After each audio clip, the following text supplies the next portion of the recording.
So it's 2-2 for India at the World Cup. First South Africa, now Australia. Two big scalps to start a massive tournament. And here we're going to review all of it on My 11 Circle presents Cricbuzz Live. What a wonderful victory in front of a packed house, not just at the stadium, but I think following it around the world.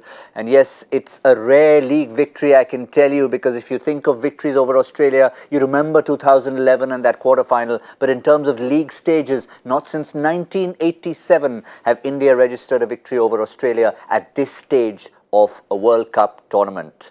Let's review this victory with Zaheer Khan and Robin Uthappa.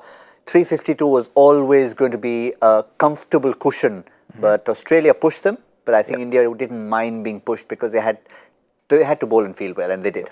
I think you termed it right. They had enough of a cushion, and I thought they bowled really well.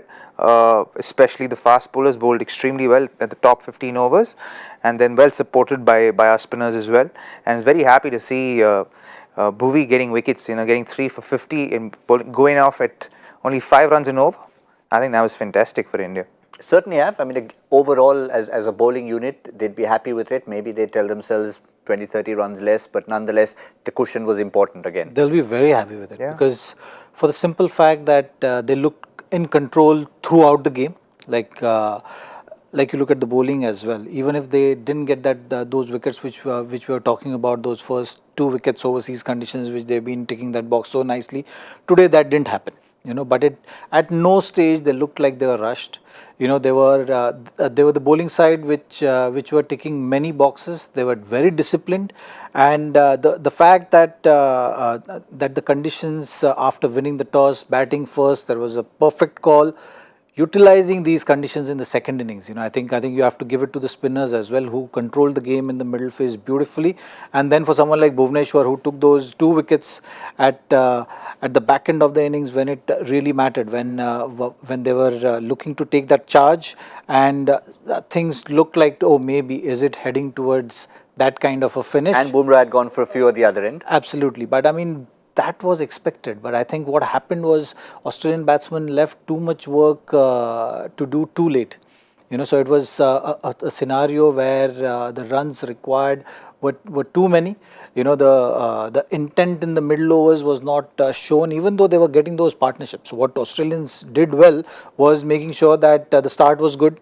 The partnerships did happen. There were 2 70-run partnerships which were required to chase down this kind of total. But what was missing was that intent. I think when Finch was batting, he was showing that positive intent. That didn't happen when Finch departed. Warner needed to take control at that stage and make sure that Smith is just knocking it around, taking that time in the middle.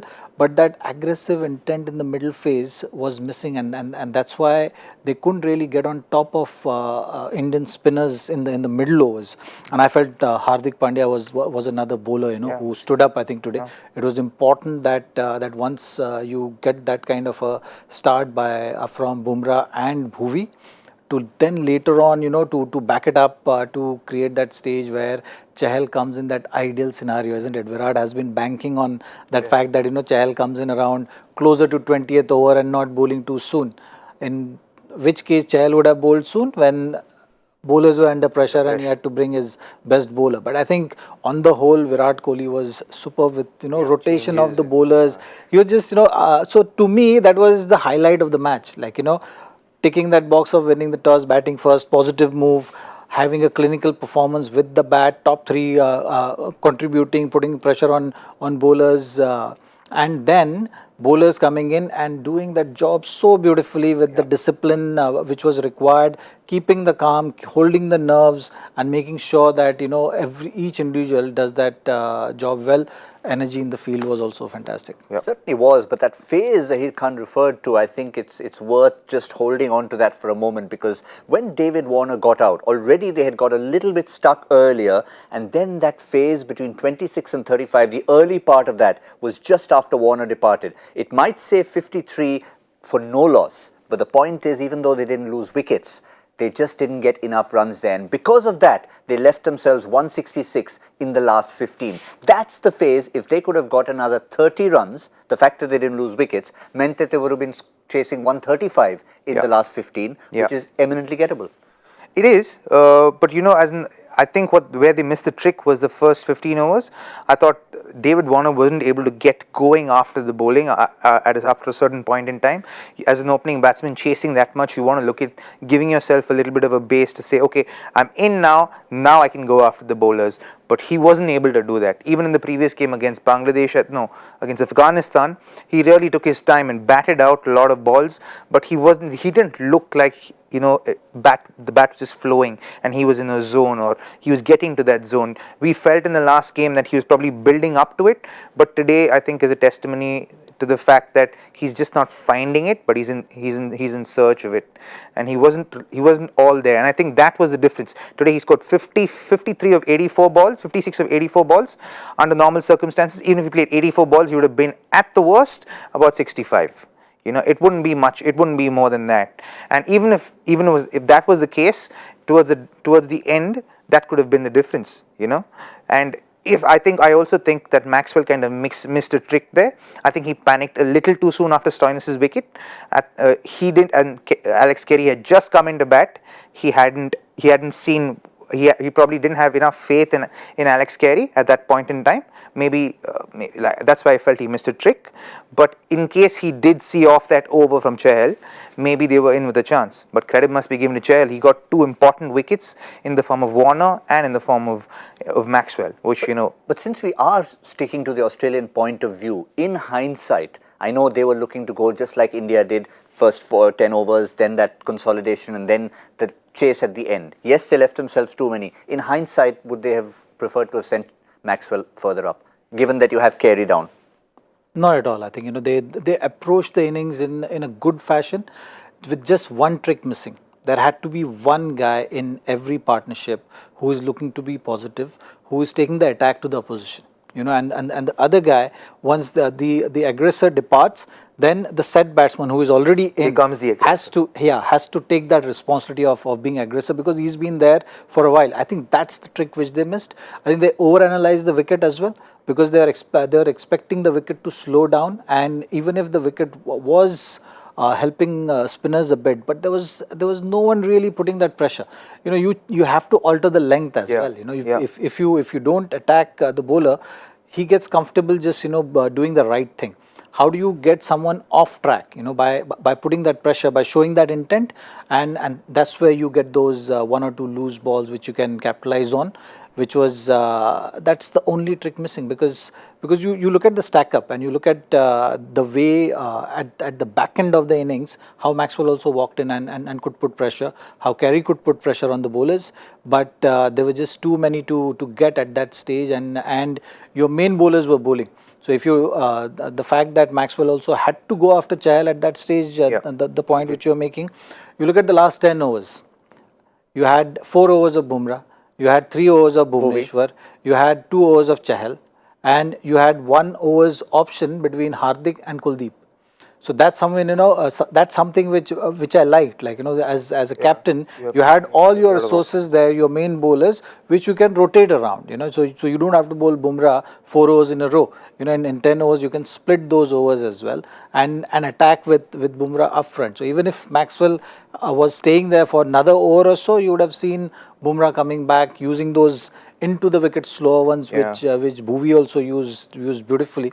So that's something, which that's how the game goes. I think what you needed to do was, create that situation, those 20 runs early, and that those 20 runs, when you have that kind of intent, might give you 35 if bowlers succumb to pressure. Yeah.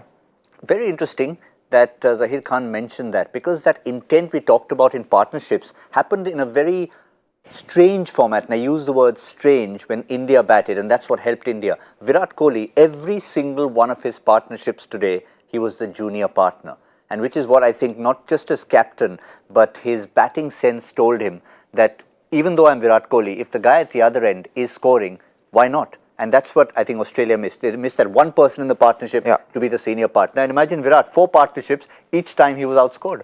Yeah, I think towards the end he wouldn't have liked it, as when he got out you could see the disappointment. He would have liked to have faced a lot more balls than he did. But I think you're right in saying that they missed a trick by not having an aggressor at all points in time during their course of their innings, and that's what they needed to do, which which I think is something that they should probably relook at. I like the fact that Steve Smith came at number 3. That's his like, I feel like his original batting position, and he came out there. He played at a good nick. Looked good for more. He could have definitely gotten a lot more, but just having a look at that, just to extend that point, look at where David Warner got out, 133 for 2 in the 25th over. Then they still had wickets in hand, even at 36.4 when Khwaja got out. Yes, the back-to-back wickets didn't quite help them, but they really had wickets in hand. The problem is they had really without that aggressor, they had just left themselves too many runs to get. At that point in time, what happened is, obviously when David Warner got out, you had to make sure that yes, you can go after the bowling, but if you lose a couple of wickets at that stage, then you know that it's dead and buried for them. So they also had to again rebuild a base, because what was built at that point in time, maybe Steve Smith felt he hadn't got in enough for him to go after the bowling. Because he does seem a little rusty after he's come back from his 12 months away from the game. He does seem still a little bit rusty. He's getting there to where we usually know him to be, how good we know him to be. But I think maybe at that point he sensed that, I still need a little bit more time before I start going after the bowlers. So I think they decided to build a partnership and kind of take it down to the wire. But the damage was already done before that. By the time David Warner got out, I think there was already too much left to do. And it was the kind of wicket that, at least they perceived the wicket to be in such a state that someone would have to get set and then go after the bowling, and not what Alex Carey and Maxwell did on the field today. Yeah, I think that's that whole partnership bit that we're talking about there. And David Warner, he also did look a little rusty when he got out. You could see that is not a typical, Steve Smith, not a typical Steve Smith dismissal where he actually allows himself to be legged before. See, you have to give credit to the bowlers as well. I think bowlers held their areas beautifully. You see someone like Kuldeep also after a tough IPL. Right now he's looking that he's worked on his bowling. He's putting more body into the delivery, and that's something which is working for him. So that's another plus for the Indian thing team. Or two about putting body in. Come on, Robin. Indian team going forward. Another part which I liked was Bhuvneshwar bending his back. Once Maxwell was looking to take charge at that stage, with the old ball, you have to bend your back, and that's something which was seen from Bhuvneshwar. So that's another very big positive for the Indian team, for India. because he's also been patchy leading up to the World Cup. And there were talks that whether Shami is going to play or Bhuvi is going to play. Shall we start with Shami? But I think the team management has backed him because of the conditions. And it's important that he joins the party, and he's looking like he's there now. This performance is going to go a long way for him in terms of boost in confidence, and getting that old ball leg cutter also is something which I saw today, a new thing.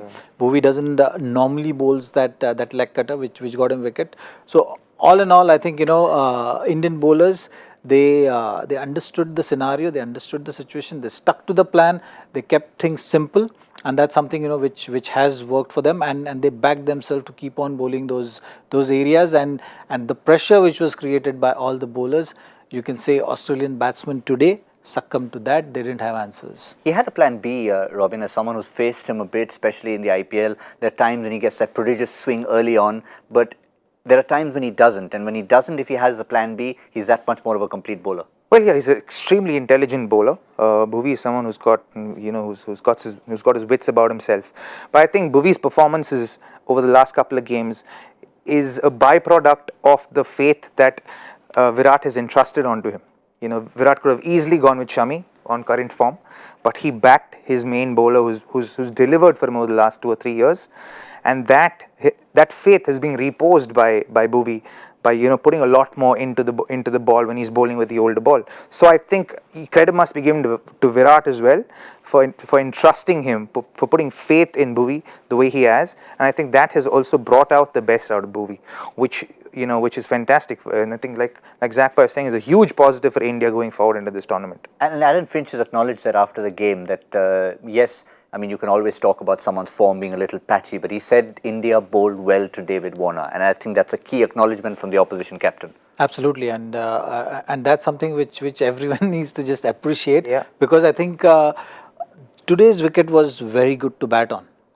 As a batsman, you could actually have put pressure on the bowlers, and as a bowler, you got to be smart enough to hold the areas, and you got to be smart enough to know exactly what are the things which are going to be working on this track, and you have to be understanding of the fact that at times even the good balls are going to go for boundaries and sixes. So that's something, the temperament which is required was shown by the bowlers. Like, in the first spell also, Bumrah started very well, Bhuvneshwar started very well, Hardik Pandya, even if he had gone for that first big over, he made sure that he did the right thing, which is bowling that back of the length. He was getting that extra bounce as well, and once again, the spinners joining the party. So to do things right and to keep backing yourself and to create that kind of a doubt in batsman's mind that if I look to take charge, I can lose my wicket, is job done on this kind of a track. Yeah. And that's something which all the bowlers did, and that's what the credit should be given for that, in terms of applying themselves on the particular day when the platform is set for you to go out there and win the match for your country. Which I think sums up what again Aaron Finch said at the end. He acknowledged, he said it was that kind of game, India outplayed us. And I think what Zaheer Khan just said about in terms of taking the right boxes. He kind of said it objectively, and we got it subjectively here. Fair enough. We got both. And the fact that both meet means it's the true assessment. The truth, yeah. Certainly been outplayed. But the very fact that the bowlers had a little bit more to play with, you'd have to give credit to our My 11 Circle MVP with the most number of points in this game. And that, of course, is Shikhar Dhawan. But remember, if you have selected the right team, we're just giving you another reminder of how you get there, and that is how you get there. Just pick your team, download the app in case you haven't, pick it, and then you can pick the right players. And if you've picked Shikhar Dhawan, then he obviously would have got you the most number of points. We'll come to our winner in a bit, but we'll just remind you that it was in fact Shikhar Dhawan who is our My 11 Circle MVP. Sometimes the man of the match and the MVP don't match. In this case, it did.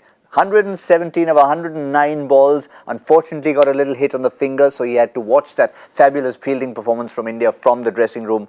But really, if you see the value of those runs, we were saying in the halfway stage that maybe 310 could have been enough. Now we know that it wasn't going to be.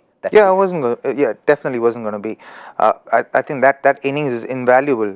Just the way he batted, the way he got in.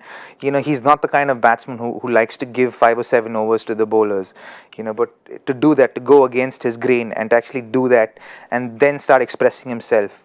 I think that's what shows the caliber of the batsman that he is today. And he's one of those guys who's a match winner. If he gets 100, 9 out of 10 times you're going to win the game. Yes, and what about the winner today? How many points did our winner rack up? And was it going to be more than Dada in the My 11 Circle? Beat the expert champion contest, Sonu Prajapati from Punjab. It's not someone from Rajasthan for a change. 400.5 points. And yes, Sonu, hashtag Dada Ka Vada, you have got more points than Dada's team did, and you will get 5 times the amount of cash. So well done to you.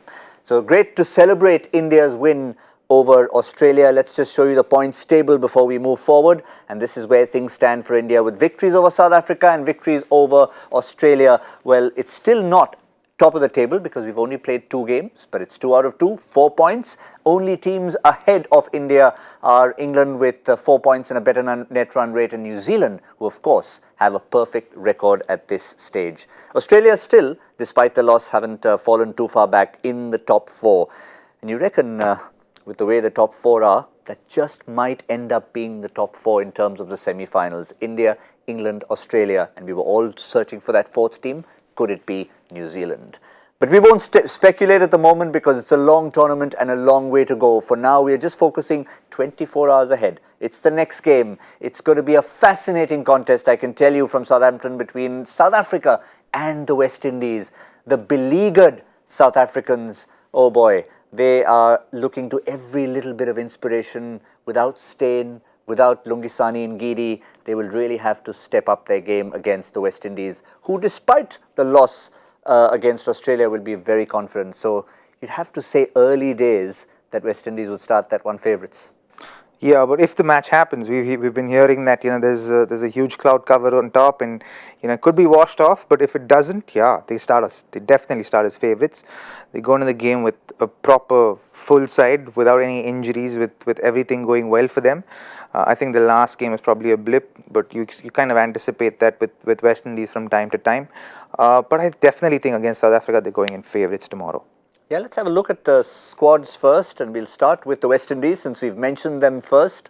Whether or not they're favourites, well, we'll leave that. In terms of team selections, we thought the last time around Kemar Roach should have been pushed in there, but the fact is when you've got O'Shane Thomas and Sheldon Cottrell bowling that well, you just don't want to disturb that. However, instead of Ashley Nurse, Zaheer, do you see another quick bowler coming in against South Africa? You're talking about that those top four in that points table. I think you cannot rule out this team. No, yeah. So because they've been playing good cricket. I think even the last match which they played against Australia, they could have closed that game, even with the ball, even with the bat. So they're doing a lot of things right.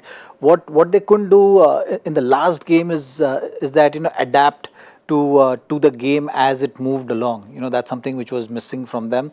So they need to be more proactive. And I'm sure after that last game, they would have had that kind of a meeting, that kind of a chat around the group to fine tune those kind of things. I think I'm definitely backing West Indies for tomorrow's match against South Africa. I think for South Africa, it's going to be a mountain to climb because they got too many things to deal with at the moment, not only with regard to what's happening in the camp, what's happening outside of the camp also. Even those kind of things really play a huge role because they drag along, isn't it? They drag along in the dressing room. They drag along in practices. Yeah, in terms of your fans, in terms of people around you, they keep asking you questions around that. Okay, what was happening with the selection of AB de Villiers, whether it was a right thing, wrong thing. Barring that, there are injuries. On top of that, they are not able to close the games the way they should be. They certainly have the potential. They have the potential to turn things around, but I don't think it's going to be that easy. I don't think it's going to be their World Cup from that regard, and we'll get to know. We'll get to know tomorrow if West Indies lives up to their expectations, and knowing Southampton track, if the game happens, there will be some extra bounce, and two paced wicket is something which we have seen so far. So that will actually play in West Indies' favor because they have 5 seam bowling options? Yeah. Well, before we go to South Africa, just one more point to close in on the West Indies. Somebody you've shared a dressing room with, Andre Russell. Now, despite all the wonderful ability that he has, after his little naughtiness in the last game, is he the kind of person to take on board a little rap on the knuckles from the management to say that that was not the right shot to play? But the shot, no, I don't think he'd even perceive that as a rap on his knuckle. I think as in for him, if that comes off, that's a 6 or a 4, right? So he's always backing himself 1,000% without an iota of a doubt. He's backing himself 1,000%. So he's not going to shy away from playing how he knows to play. That's how he plays his cricket. That's what's brought him in the teams that he represents success. So he's going to stick to doing that, and that will work for him 8 out of 10 times, and he's happy when it works for him 8 out of 10 times, because 8 out of 10, if you can get it 8 out of 10 times and be successful, then why not? Yeah, that's a good strike rate. All right then, he's an enigma, and that's the way he should stay. Let's move on to the South African squad, because you don't really have 15 to choose from, unfortunately, because Ngidi is still not available for selection. Dwayne Pretorius in the first game showed that, well, only if he has to be in the 11. So the real change we are thinking of possibly, Zaheer, is Buran Hendricks coming straight in, possibly for Tabraiz Shamsi. That's the call they'll have to make. But now you have to see what works against West Indies side. They're always been susceptible of playing the wrist spinners. So that's the debate which they'll have to have. Apart from that, I don't see any more changes in that playing 11. They'll have to put up more in terms of batting for sure. They'll have to have a chat around their batting group, how they can approach the innings. Chris Morris was very good in the previous match. Rabada again is going to be key as far as bowling is concerned. But Quinton de Kock and Faf, I think, and Hashim Amla, they need to take more responsibility in terms of making sure that they achieve that start and the platform which is required for their bowling to capitalize on. It's a good point on Shamsi, maybe horses for courses. But if you're saying strengthen the batting, Aiden Markram, give him another shot there because Miller hasn't quite fired. Yeah, maybe, yeah. As in, you would give Aiden Markram another go, but where? Because he's an opening batsman in limited overs cricket, or in all forms of cricket. But where will you give him an opportunity? Because the Amla and Quinton de Kock pair are their original pair. That's the pair that they've been playing for a long time with. So you don't want to change that because you don't want to disturb that too much. And the last time Aiden and de Kock batted together, there was a suicidal run out that happened. So they probably, it's a hard call to make, but it's not like JP's batted badly as well. He got a 40 odd in that first game, in that second game against Bangladesh.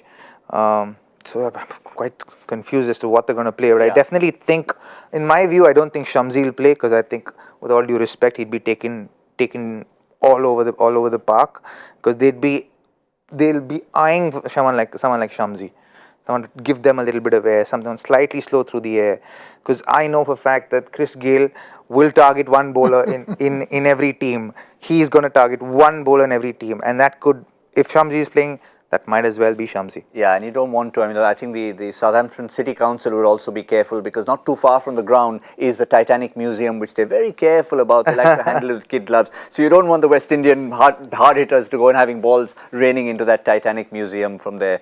But, well, you've got to still pick a team for that game. I think we should give you one more reminder for that, the My 11 Circle team to pick. Very simple, download the app. I know hundreds and thousands of you have already done so. In case you happen, and this is your first game, that's what you need to do. Pick South Africa versus West Indies at Southampton, and the extra little icing on the cake comes from Saurav Ganguly, hashtag Dada Kavada. If you can beat him, then of course you get 5 times the amount of cash. So that's as far as this game is concerned. We've had someone beat Dada every single time, and that will continue. Well, we've had just one teaser. I know I had promised you a question. I'm going to throw that in before we finish. Let's first get today's question out of the way. Let's remind you what the question was. And the question was from Joy Bhattacharya. What did Kapil Dev do in 1983 and Harbhajan Singh in 2002 that has never been achieved by any other Indian, the closest being Ashwin in 2016, Anil Kumble in 96 and this man Zaheer Khan in 2002?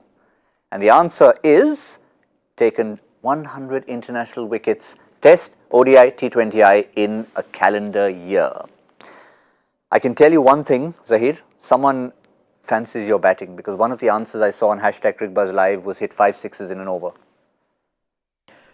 He's given me a grace of 1-6. Yes, absolutely. There are four of them? 4 of them. 4 sixes, yes. So I think maybe he was thinking along those lines because one of the hints we gave is that some nearly missed out. So actually it wasn't a bad answer, come to think of it. So much we've talked about 5 sixes. We had a throwback to Dimitri Mascarenhas hitting Yuvraj Singh. So who's our winner? Not Crick Rohit, surely. Let's go and find out who it is. Oh dear. Rohit Yadav. Instead of being quizmaster, you are again answering the questions in 3.8 seconds this time. I'm told that you put that in onto hashtag Cricbuzz Live. We really need to get you and Joy to have a little conversation and see how it's going. Okay, for you, Rohit, I'm going to quickly throw in this question. Since we talked about India versus Australia and this first time since 87 they won in a league match, the first time ever that India and Australia met in a league stage of a World Cup, there was an Englishman or someone born in England who pretty much destroyed India. So let's see how quickly you can come up with this hashtag Cricbuzz Live. This is not a joy factor question. I just threw this in as an extra. Who was that person who destroyed India the first time the two sides met in a league game? Because of course this has happened again today. Thank you, gentlemen. I'll leave you to ponder on that question. It's a bit of a toughie, born not too far away from where we had action today. Beautiful part of England on the Avon River. But that's not going to help. Robin Uthappa, Zaheer Khan, thank you very much. Thank you. We'll be back with so much more action. Next up from a slightly damp Southampton, but we're hoping we'll get some cricket. It's going to be the West Indies against South Africa. Until then, from My 11 Circle presents Cricbuzz Live, it's goodbye.